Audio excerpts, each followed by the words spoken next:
People only see what they want to see in a way that's delusional, based on their belief systems. They have to step out of their own belief systems about them being right or wrong and just be in a neutral state and observe, go into that observer state. And it's kind of an unnatural state to be in for a lot of people, which is why trading is so hard. What would you say is one of the most important things to have clear in your mind when you're going down the journey of trying to become a successful day trader? Understand that the market's going to do what it wants to do, and what you have to do is listen to the market, not try to project your own opinions onto the market. Yeah, that's definitely super important. I would say a person needs to be able to be teachable. Like, if you're not teachable, meaning you're not willing to unsee what you wanted to see and see what reality is actually telling you, then you're in for a rude awakening, because I feel like that's the main programming of the world, is that people only see what they want to see in a way that's delusional, based on their belief systems. They have to step out of their own belief systems about them being right or wrong and just be in a neutral state and observe, go into that observer state. And it's kind of an unnatural state to be in for a lot of people, which is why trading is so hard. Before you start trading, you need to have the determination to continue to do it, even when it gets hard, because you know it's worth it. Like, if you don't have that determination to never give up, to never quit, then when things get tough, you're gonna start becoming inconsistent and all that. I'm guilty of that. As a matter of fact, to a major extent, I'm guilty of that. I stopped trading for about almost 3 years. Yeah, almost 3 years I stopped, because I was pretty traumatized with all the losses that I had, major losses. I had 80 losses in a row. When I say 80 losses, I mean, I'm also including, I had a couple blues, some wins, but they were just so small and insignificant. The only reason why I even had those is because I pulled out of the trade. I knew it was going to reverse against me. So I still consider those losses. After going through that, self-sabotaging so badly, I was traumatized. I didn't come back to the market for 3 years. But you can't approach the market without intention, because it's going to eat you alive. And if your intention is not that you're going to do it no matter what until you get better and better and better, then you will become inconsistent, and that's never going to lead to success. What mind state do you think you were in when you had all those losses in a row? And do you think that played a big role in having those losses? I was struggling with low vibration emotions centered around like insecurities based off of relationship issues that I was going through at the time, identity issues that I was going through at the time. I felt like I was supposed to be in a much better position than I was, and I was impatient. And I was also arrogant, because before those 80 losses, I got to a point in my trading where I was able to withdraw 4-figure withdrawals, over $1,000, to pay for stuff in real life. So I was like, I'm successful with trading. I'm good. I know what I'm doing. But then the market, the conditions in the market stopped being conducive to my trading strategy. I didn't adapt.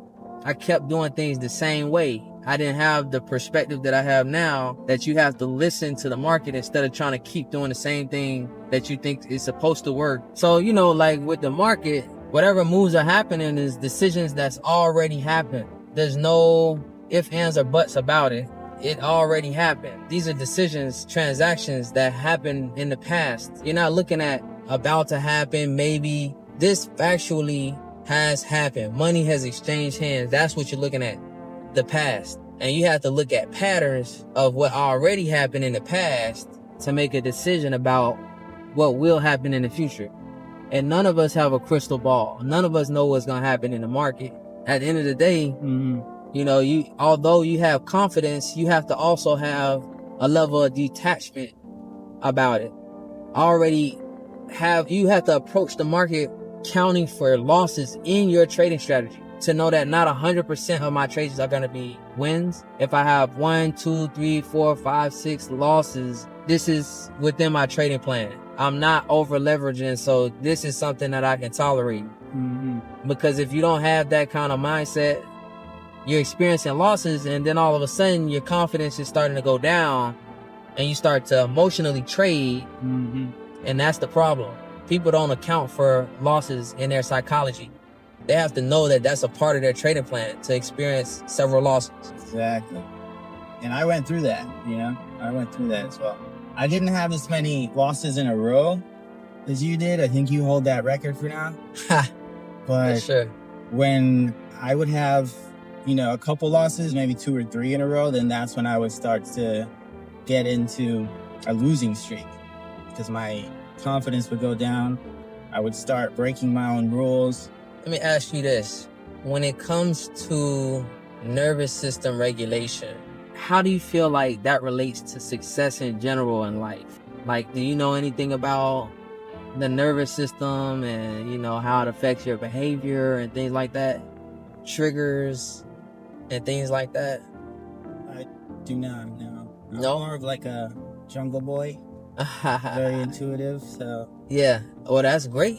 I feel like I would have to listen to the definition of what nervous system regulation is first. I mean, I feel like we've already talked about this before. Nervous system. I remember you telling me something about nervous system when it comes to women. Yeah. But when it comes to success, you mean like being able to be emotionally, I guess, equanimous and not unstable? Is that what Yeah. you That think? it relates to that for sure. When I talk about nervous system regulation, I'm talking about being able to remain at a state of peace even when you're faced with difficulties or challenges or discomfort. Okay. A lot of times when we're faced with truth, honesty, it can have like a degree of pain. That pain could be in the form of embarrassment, shame, things like that, right? Yeah, and I think the pain that comes from those things is only resistance to those things. Because, for example, I'm feeling embarrassed. There's nothing bad about it. It's just a feeling, right? But if you feel pain whenever you feel embarrassed, it's because you're resisting the feeling of embarrassment, and you're kind of resisting the truth that's happening. So you have to feel everything in order to grow evenly. Like picture a balloon. When it expands evenly through all sides, right? It's like a circle getting bigger. Like it expands evenly. And I think that happens whenever you don't resist any form of growth or any of your emotions. Whenever there's certain ones that you're resisting, like picture a square getting bigger now. Yeah. There's, it's not getting bigger the same way that the circle's getting bigger. I like that. When it comes to like having resistance, that's the main thing that keeps people where they're at. They're always trying to avoid the pain and get only the good stuff. Mm-hmm. But real successful people, their nervous system is regulated in a way that makes it so that they enjoy the process of growth, which involves pain. Like, if you think about athletes, a lot of them, they train in a way that even though they don't necessarily think it feels good, they enjoy the pain. The pain is something that they've learned to enjoy because they know that it's going to give them results. Like the muscle pain is a good thing in their mind. That's showing them that, yeah, I'm about to see results. Yeah, exactly. If I'm going through something that's making me uncomfortable in my studies or something like that, I know I'm getting close to a breakthrough in my understanding, because once I get over this, I'm able to move forward with more clarity. Absolutely. I heard it said this way too before. I don't remember who said it, but they said testosterone makes effort feel good. That's a fact. Yeah. Testosterone And I'm not saying, makes men are effort the only ones that are feel able to good. handle pain, but Yeah.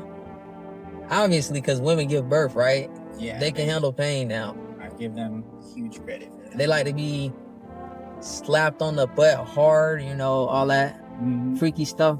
They like pain in the right context. Of course. But I feel like, and this doesn't apply to all women, but for some women lacking in a certain kind of wisdom, they try to be avoidant of accountability or other types of emotional discomfort. And that same discomfort that will help them become that more soft, feminine version of themselves. The opportunity to become vulnerable and feminine in an emotional interaction, they avoid that because being feminine and vulnerable to them still feels unsafe. But avoiding pain, like we talked about, is a way to stay where you've always been. That's a way to avoid growth. Avoiding pain is avoiding growth.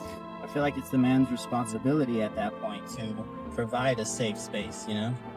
True story. Yeah. To provide a safe space for them to feel that they are safe enough to be vulnerable, to express themselves, express everything they need to express. I learned that the hard way recently. Last year, actually. Because I was in a relationship and where I was completely the opposite of what the concept that I'm explaining right now. Mm-hmm. I was the type where every time my girl would get emotional or, you know, be negative in a sense, I would just be like, get over it, you know? Like, you don't have to be negative. Like, just flip your whole emotional world upside down and be positive instead of negative, which sounds good on paper, but you have to get through whatever you're getting through in order to get to the other side. Does that make sense?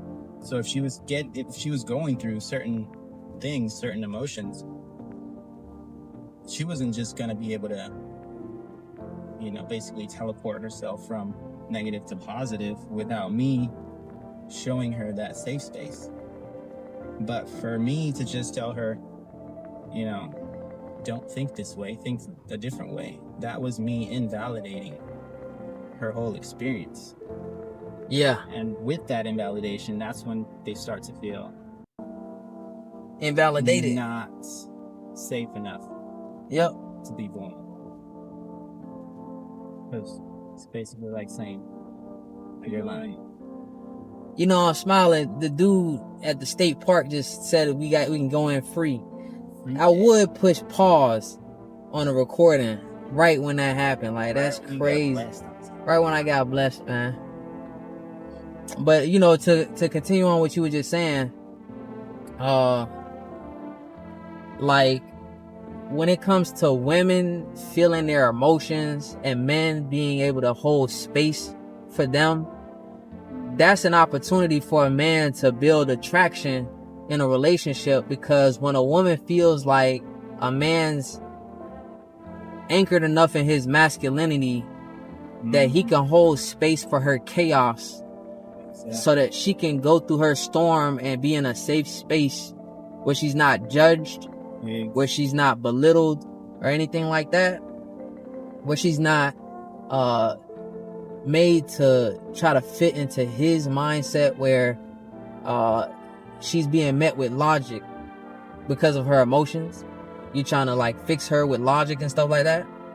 When she meets a man who can stand solid in his emotional state, his nervous system is not reacting, literally not reacting to the chaos. Mm-hmm. He is literally not triggered by her chaos. That's called holding frame.